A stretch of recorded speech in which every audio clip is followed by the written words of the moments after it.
Being lawyer हमारे पास बाज़ दफ़ा ऐसे केसेस भी आ जाते हैं कि किसी शख्स ने किसी दूसरे शख्स को कोई कर्ज़ दिया होता है। वो 2 लाख हो सकता है, 10 लाख हो सकता है, 20 लाख हो सकता है। वो कोई दूसरा शख्स जो है वो उसका कोई अज़ीज़ हो सकता है, दोस्त हो सकता है, कोई बिज़नेस पार्टनर हो सकता है। बाज़ दफ़ा इस तरह की सूरत हाल होती है कि लोग जो है वो एक-दूसरे को कर्ज़ देते हैं।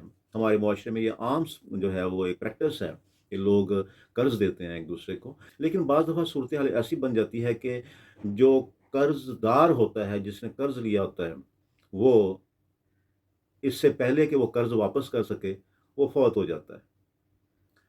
तो इस सूरत में जो कर्ज़ ख़्वाह होता है, जिसने कर्ज़ दिया होता है, उसके लिए काफ़ी परेशानी बन जाती है, क्योंकि जब वो मुतवफ़्फ़ी के वारसान से अपने कर्ज़ की वापसी का मुतालबा करता है, तो आम तौर पर लोग सॉरी कर देते हैं कि नहीं जी, हम तो कोई वापस नहीं करते।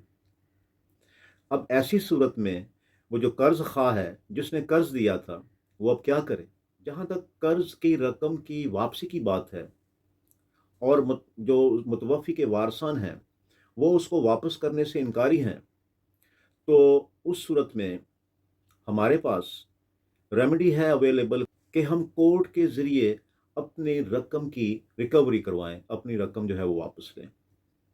लॉ ऑफ इनहेरिटेंस का असूल ये है कि जब कोई फ़ौत होता है, तो उसकी प्रॉपर्टी को वारसान में तक़सीम करने से पहले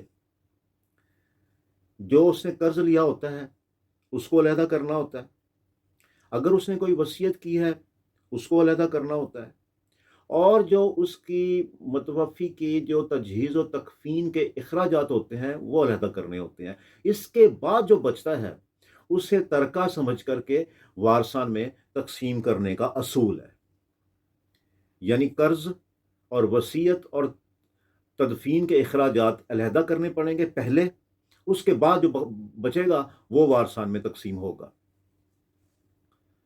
अब वारसान ने जो है वो कर्ज़ की रकम वापस करने से इनकार कर दिया, तो ऐसे शख्स को जिसने कर्ज़ दिया होता है, जिसे कर्ज़ ख़्वाह कहते हैं, उसे चाहिए कि वो 3 साल के अंदर-अंदर, क्योंकि लिमिटेशन भी है इसमें, टाइम की लिमिटेशन भी है। ये नहीं है कि 5 साल या 10 साल के बाद उसको ख़्याल आए और केस फाइल कर दे रिकवरी का, ऐसा नहीं है।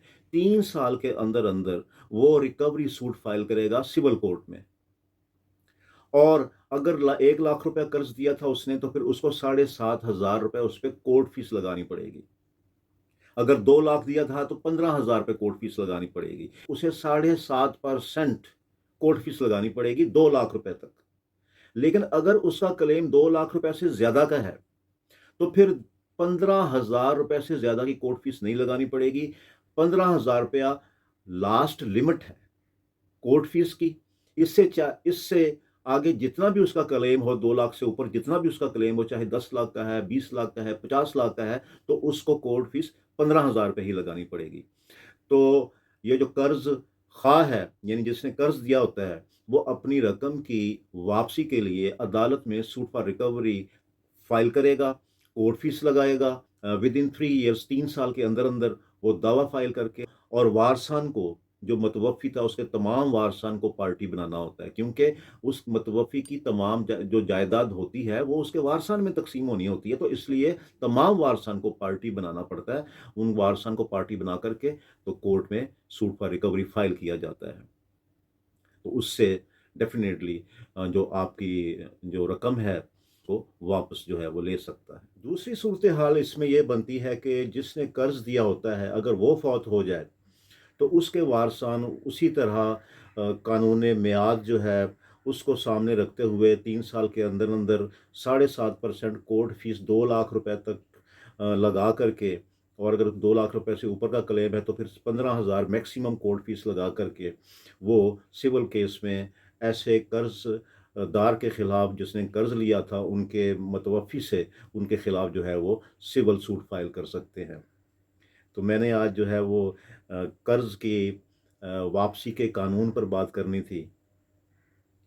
मेरा नाम है Agha Zafar advocate. I am from Lahore. अस्सलाम वालेकुम।